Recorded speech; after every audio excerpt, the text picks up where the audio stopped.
My Victron mppt 130 got overloaded and I blew the fuse. I got a Dremel.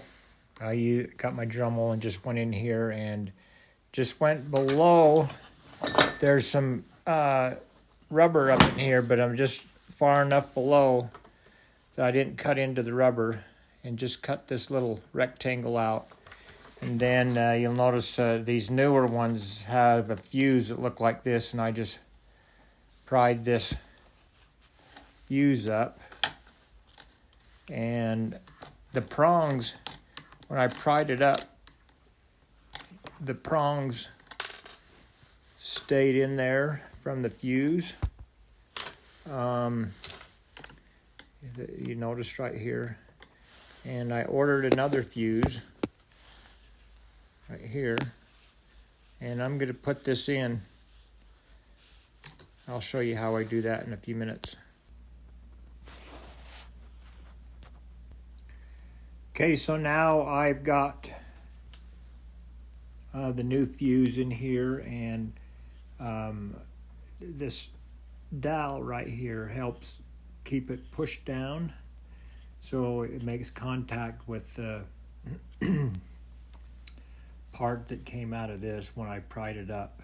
So this is really nice because you can do that without having to take this all apart and solder and stuff. So anyway, there's enough contact, and with this little dowel here pressing down, I just kind of cut it just the right size so that it could make push a little pressure on here. And I'm just going to put some tape over this.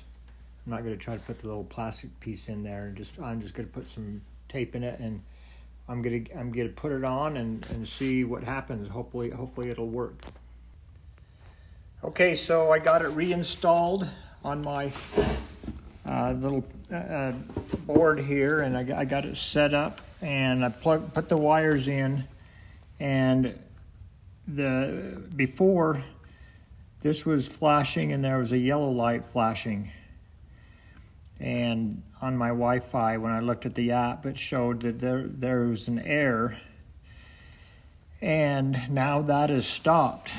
Once I put this new fuse in here and got that, it's working now, so I'm pretty happy about that. The fuse was only about $5, and I'll put a link to where you can pick that up at. So anyway, pretty happy about this up and running again.